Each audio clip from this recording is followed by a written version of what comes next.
This is day 445 of the Arukh HaShulchan Yomi. If you'd like to sponsor upcoming share or more of the Arukh HaShulchan Yomi, please contact me directly. It would greatly appreciated.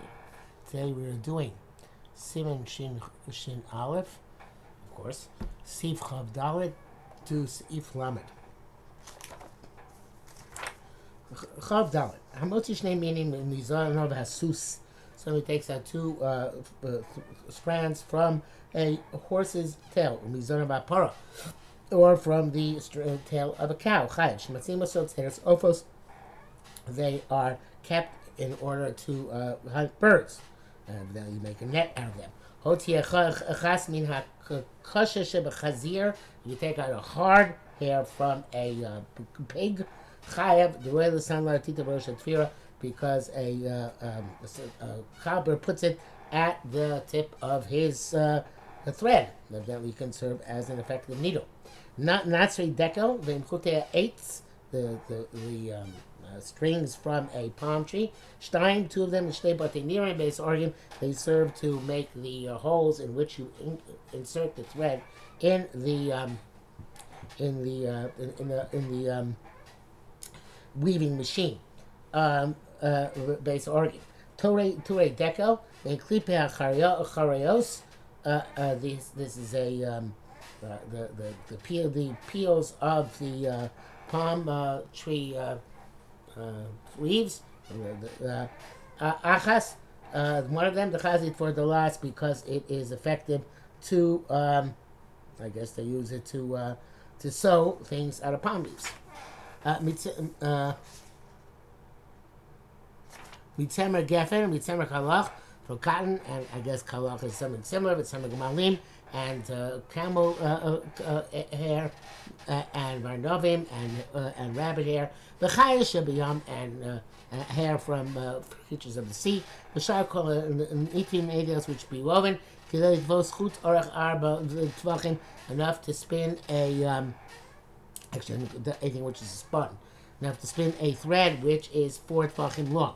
Hamotzim Rabbegas, and he takes out a part of a garment, or a sack, or of a sack, or of leather. The shear the shear which makes them, at which point they can be tamei, because they have significance. Kashrul Otzah is also the shear for Otzah. Habegas Shosh, a garment 3 by 3 fingers. Hasak Arba, the sack 4 by 4 fingers. Bor Chamisha 5 by 5 fingers. Clearly, it seems to me, the Kangam the Kaushbam, they all join to the more lenient measures, the little Chamushbam, not the more stringent measures, similar to the Ochlebam Receipt base, as we saw by animal fodder. V'gam b'tuma kenu, and this is also true tuma as well. Kidnam berg v'chav zayin kalim, yayin shom. Ordinarily, the mapot's above a mat which is 6 by 6. Load saw kamo b'tuma. This is a mat which 6 by 6 etzbos is for the same shear for hotzah as in tuma shom. Omnam miloshen hashash shehebi mishlazu u'b'sham yesh gam mapots. There is in the language of the Gemara, which where it brings this Mishnah, there it does mention also Ma'apatz v'Omer Zeh, and it says concerning this Tiny Law, Habega Basor v'Or Kashir Sak v'Or, the garment and the sack and the leather Kashir l'Tuma Kachir l'Otzah. The shear is the same for Tuma and for Otzah. U'Mapat shear doesn't speak about the Mapats, the mat. Shmami seems that that's not the same. The time is out there. I don't know why not. The Gambarama Molita Mapot, Ram also doesn't mention that mat, but Tzarich Iyon's not clear why. Kafe, Hamotzi or Shalom Isabi Klav. We take a leather which has never been tanned. A dying rock, it's still soft. Shur Kadela Tsur Mishkolas Katana, Shemishkola Shekel. The shear is to wrap a small weight, which is the weight of a shekel. Hayam Maluach, if however the hide was very salted. But I said, look, but it hasn't been used, hasn't been worked over with flour or with gall. So coming out, and the shear is enough to make a kamea, which is a parchment with writing on it. The kemach was made with flour, but then it was but not with gall. The shear is enough to write a get. If it's fully worked, shura then shear is that of 5 by 5. As regular leather, because it's regular leather. Rashi Davka Bishlu Roschim. According to Rashi, it's only when it's been cooked in hot water when we Hashem become tough. Able to sit upon it, and it's suitable to cover beds with dubakos and other types of places to sit. The Tameh Ashur, the reason for the Shum is Nesha or Shumatzav Sa'inroy Raklaze. When the leather is that hard, it's only suitable for this purpose. That's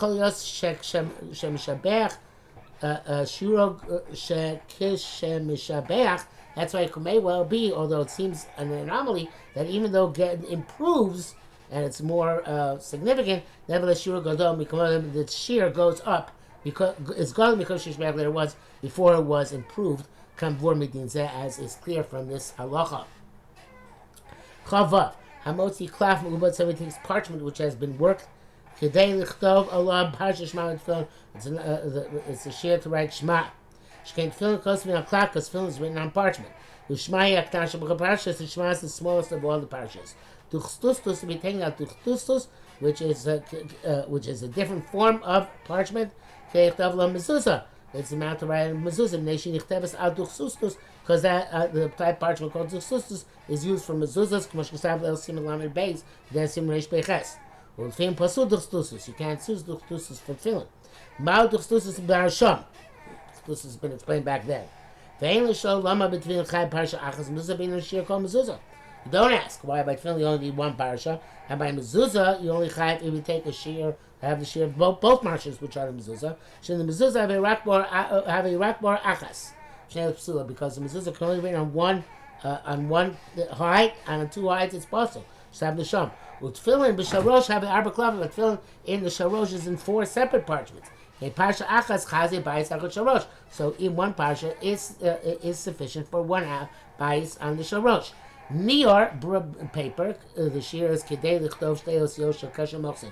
To write two letters of the sign of the tax collector. Shamochsin nosim, which the tax collector gives. Lamashayim mechas, the person pays the tax. I guess it's really a toll collector collecting toll. Same idea. V'heim gedolos me'asashon, they are larger than our letters. V'motzi kasher mochsin chayev. And somebody takes out this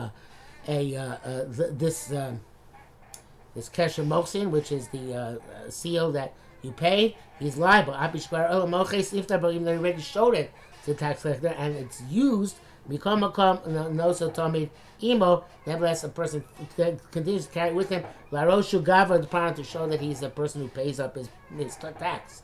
Veneer machuk, you take erased paper. They call it's enough to put as a wrap on a small plate of platon, which is good fragrance. And if in the right part of the erased paper is enough to write the sign of the tax collector, you're chayav for that. Chav Zayin, Hamotzi Adam Chayav Potter. If someone takes out a live person, he is exempt. The Chayav knows he's out because the live person bears himself. V'lamishim kilus hamasa, not because the lightness of the load of a live person of a dead person. The gamba masa pchusam is a chayav, because even a lighter load you're chayav. El mishum na mishkan lo yinosim neoda, but rather really a technicality. In the Mishkan they wouldn't carry people. She'etzim melechas the Mishkan wasn't part of the melacha of the Mishkan. Ubibir advarim, the afal is a type from Tosfos. Ubibir advarim, the afal have lo b'inam mamish b'chol pratu meaning melechas the Mishkan. And it means to say, even though we don't require literally every detail should be like what was done in the Mishkan. But rather, since this Melacha was in the Mishkan, you're liable to when you do this Mishkan, this Melacha, even the precise form which you're doing it was not in the Mishkan.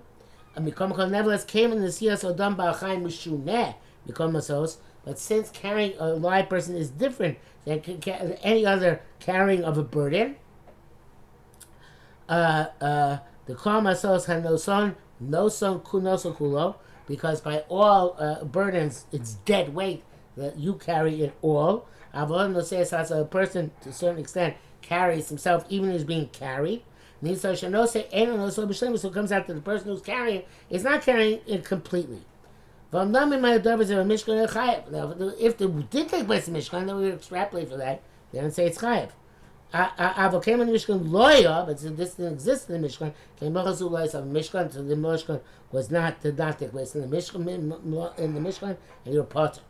Avo no sebem was chayav ovos chayav, but if somebody carries animals or whether wild or domesticated or birds is chayav, dinu misharvadin amshal because they tried to get away and they're not participating in the process. How they try to get away, I guess there's really better terms to resist. Because they make themselves heavier and pull down. They don't seem to some they don't allow themselves to be carried so readily. They have a dumi and that's like any other burden. Also say that there was in the Mishkan the carrying of animals. They carried along with them the red rams. So to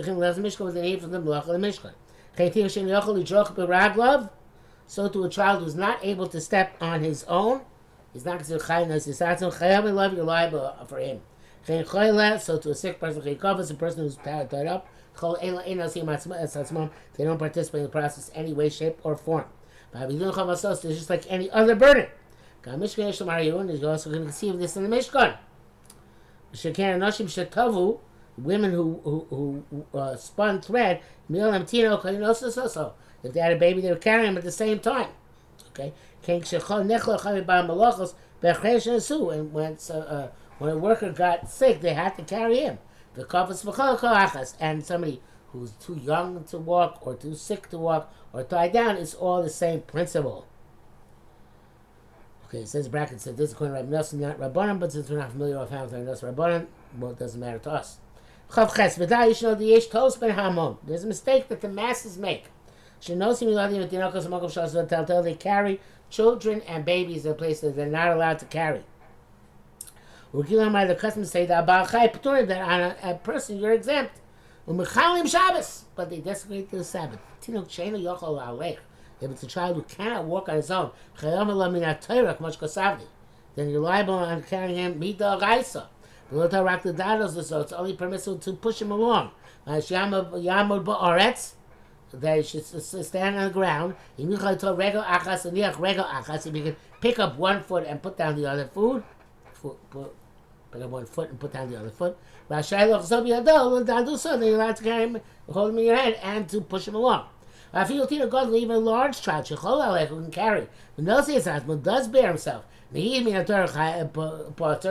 me the right, so you're part to carry him. But you're liable on the Rabbanan level. The Chop Shabbos, like any other thing which is part of Shabbos, not but Pater, Havel Usser. That it is, you're not on the hook for a capital crime, but it's Usser nonetheless. Mushtam Siman Reishman base. We must tell the masses this halacha, so they not stumble in it. Somebody takes out a live person in a stretcher. Literally a bed, but you probably need a stretcher. He's exempt of Amita on the bed as well. Shamita tefela because the bed is subordinate to the person. That means even if he's wearing clothing. And he has rings of gold, silver and gold. That's also on his fingers patur. You're still exempt. They shein tefela because they're subordinate to him. But if the garments are not on him in the manner of wearing them, but he's carrying them on his shoulder, chayav, he is liable. And so too when the rings are not on the fingers, he holds him in his hands, chayav, you're liable. In these cases, they're not subordinate to him. So if we took a live child who can walk, and he has a packet hanging from his neck, which they put there, she spoke to say she could play with it. Or to stop him crying. You're liable for the keys. Thank you, Shamos. A purse full of money is not considered to be subordinate to the child. But stuff which you normally would hang on the child, but below, they are subordinate and are your potter. Longest brackets here. Din said the Tino Kubration Perk Noito. Okay, this halacha of the tinok is in the Shabbos Perek, right? Though Yishamu Aliyu Rabbi Nassan, and that's going to Rabbi Nassan the Potar Kobaychaim, who says no Yisatzim applies to all living creatures. Okay, Ram Shapas Rabbanan, so the Ram holds like Rabbanan that only applies to human beings who can walk. Lo Avei Lezavi didn't say shouldn't put this halacha. But in Kasav the Shiol Alech, that's why I wrote that he can walk. That makes it palatable. Ach Beikar Adin Shapas Ram Below Rabbi Nassan, but that which Ram Paskin Rabbi Nassan, that now Rabbi Nassan that only applies to human beings, not to animals. Kashali, it's difficult to me. A Rav Pasik Shon Rabbi Nassan, the Rav does Paskin Rabbi Nassan. So the Ech Pasik Lok Rav, and how do you not Paskin like Rav? Ach Ramam Lo Kashali, but it's not difficult to me on the Ramam Kol Kach so much. The Shomo Ergakin, the Rav Silik Rabbi Shimon Melach Shen Tzich Gufa. The Rav holds like Rabbi Shimon, Lachshan and Tzich Gufa is Pator. He calls that unless the Rama passes Rabbi Yehuda, much custom per Galef. Avachol pasuk Shchal Chola, but all was arguing. Pasuk Rabbi Shimon, you should hack the Rava. Pasuk Rabbi Shimon, that Lachshan Gufa is Pator. Much custom Magamish per Galef, like the Magamish writes, can go bahach the Chayna says Atzmo. In this case of Chai, a blind person carrying himself, Chai Rabbi Nassan, Mishloich Rabbi Nassan, Mishum Hach the Rava, because of Rava as well, because of Melacha Shen Tzich Legufa, and it should not be a Doraisa. That's why Tzich Legufa is one which is done in the Mishkan, or is done the same way as Mishkan, which this doesn't count. Lamed, Shani Rabbi Mishkan, we learned in Mishnah, Chagav Chai Tahar Koshu, a live locust, no matter the size of Chai. Base of its dead Gugeris, the size of a large fig. The Chai Matzin, the size of because live one, you safe keep for a child to play with. And no matter af tamei koshu, it's tamei no matter how small. Because they hide it for a child to play, even after it's dead. Rabbanan Savri the tamei ain't the katan. Rabbanan hold that this chagav, which actually is grasshopper, not a locust, not arbe, so it's not kosher. You don't give it to a child. Because maybe it's gonna die and the kid's gonna eat it. But look, Rabbanan, like Rabbanan, that people are not matzniya. They don't save these things for Ketani to play with. According to the astonishment of Ram, who writes there, he writes generically, without explanation. If somebody takes out a live grasshopper, it's no matter how small. If it dies, the size is the size of a fig. He didn't distinguish between a kosher a grasshopper locust and a non-kosher grasshopper locust. Well, I use deity, so I think the body of the abundant also tend to call them chagav tamei mitam shel. It's certainly not allowed to give a young child a tamei grasshopper. Milim nasan, but if you did give it to him, hello akshaveh, you make it significant. The chai b'kosher, then you're chai no matter what the size is. Lo gram mikosher and kosher, let's see, it's no different than anything which most people don't safe keep. But it's nia, and this person's safe kept. That matznia chai, of course, she's that he may raise himself to a level of a chiyuv, and it's a deraisa. People sastam a Rambam. That's why the Rambam did not bring this down over here. Mash also taken with cotton a makomo b'Shabbos. And the truth is that we're not allowed to give it to the child. It's not issue of Hilchos Shabbos. It's Hilchos Kashrus. Hilchos Yisrael Cotton, there should be excluded all the prohibitions like cotton. Shebir some Machos Asuros, which Rambam explained in Machos Asuros. V'day Yisrael Dibu Shami Omer Chagav Tomei Meis Eino Kigogeres Amlov Pichas Yer. Shami says that for the dead grasshopper, it's as much as a pig would fill his mouth with, not a fig's worth. For Ram Lochash, the Ram doesn't ignore this. Shashalor Lomashke, because in the Bible it doesn't sound that way. But Tziporas HaKramim, I think it's a small bird which flies in vineyards. Bein Chaya B'Mesa, whether it's alive or dead, koshu. The shira is a koshu. Shematzino so food because people safe-keep it for medicinal purposes. And so to anything else which is kept for medicinal purposes. Uzen Yisbar alone Yisbar alone my Tziporas HaKramim. We don't know, however, what species Tziporas HaKramim is. Laminav Hameis Vanavela Vasheretz, a dead body, human, animal dead body, and a dead rodent. Kishir to Masakal Shir Sauce. The mountain is Matame, is the mount which is Shir Hutzah. Mace and Avela because a dead body and Avela Shir is Kazayas. V'sheretz b'chadasha, and for the rodent, the size is the lentil. Hayasham k'zayis mitzvah, there's precise size, but saying kechati zayis, it took out of it kechati zayis, half a zayis chayev. You're liable. Shavei hoel b'maisav, she's ma'id v'shil l'tameh. You're effective in removing the shear, which constitutes tumah. Anoti chati zayis mikazayis u'mechza, but he took a half a zayis from a zayis and a half, which left the zayis intact, your potter, because he didn't do anything significant. And this is true about other tumas as well. All it's called Rabbi Yehuda who says you're liable, and so if you carry something out in order to get rid of it, you're chayiv. That's in Paskin these halachos, because he paskins in the first parak, the melacha shein tzigul gufa chayiv, that melacha shein tzigul gufa, doing for not the purpose which is common for it, and the purpose of the Mishkan is a chayav, it's liable, it's just like a melacha. But for many rabbis, the majority, Rabbi Shimon, well, like Shimon, the melacha shein tzigul gufa pater, gam kam pater, also here to example, Rabbi Shimon choylek, but my Mishnah holds if you're removing a mace, it's not in order to get it somewhere, but to remove it from somewhere. You don't want, doesn't want to move to from this place. Just wants to avoid people from coming tamei with it. And even you're taking the mace out to bury it, which is for the purpose of the mace, potter. The mace might need to be buried, but you don't need it. So therefore, you're potter even if you are, if the whole machshain is your potter, even if you're taking it on its way to be buried.